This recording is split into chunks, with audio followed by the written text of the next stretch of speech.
అందరికీ నమస్తే. ఆంధ్రప్రభకి స్వాగతం. నేను మీ సంతోషి. ఈరోజు ఉదయం అంటే ఈ ఫ్రైడే ఉదయం మెగాస్టార్ చిరంజీవి అమ్మగారైనటువంటి అంజనాదేవి గారికి అస్వస్థతకు గురయ్యారని హాస్పిటల్లో అడ్మిట్ అయ్యారని చెప్పేసి వార్తలైతే వచ్చాయి.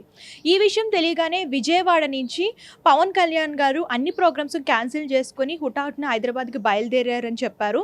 అలాగే దీంతో పాటు ఈ మంత్ ఫిబ్రవరి 20న వెడ్డింగ్ యానివర్సరీ జరుపుకున్న మెగాస్టార్ చిరంజీవి గారు, సురేఖ గారు దుబాయ్ అయితే వెళ్ళారు. ఈ విషయం తెలియగానే వాళ్ళు కూడా రిటర్న్ అయ్యారు అని చెప్పేసి వార్తలైతే వచ్చాయి.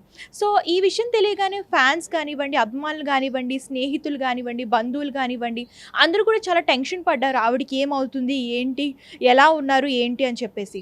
సో ఇప్పుడే రీసెంట్గా పిఆర్ టీము ఒక న్యూస్ అనేది రిలీజ్ చేసింది. ఆవిడ బాగానే ఉన్నారు, ఆవిడకి హెల్త్కి ఎటువంటి ప్రాబ్లం లేదు, రెగ్యులర్ చెకప్ కోసం హాస్పిటల్కి అయితే వెళ్ళారని చెప్పేసి వార్త అనౌన్స్ చేసింది. సో ఇది విన్న తర్వాత అభిమానులు కానివ్వండి, మెగా అభిమానులు అలాగే కుటుంబ సభ్యులు కూడా అందరూ కూడా కొంచెం ఊరటత చెందారు. అంటే ఆవిడకి ఎలాంటి హెల్త్ ప్రాబ్లం లేదు, అందరూ కూడా ఆవిడ క్షేమంగా ఉండాలని కోరుకున్నారు. ఆవిడ క్షేమంగానే ఉన్నారు, జనరల్ చెకప్ కోసమే వెళ్ళారని చెప్పేసి. సో ఆవిడకి ఎలాంటి ప్రమాదం లేదని చెప్పేసి పిఆర్ టీమ్ ఈ న్యూస్ రిలీజ్ చేయడం వల్ల అందరూ కూడా కొంచెం ఊరట చెందారు.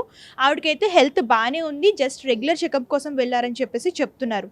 సో ఇదండి ఇవాల్టి న్యూస్. మరొక న్యూస్తో మళ్ళీ కలుద్దాం. అంతవరకు చూస్తుండండి ఆంధ్రప్రభ.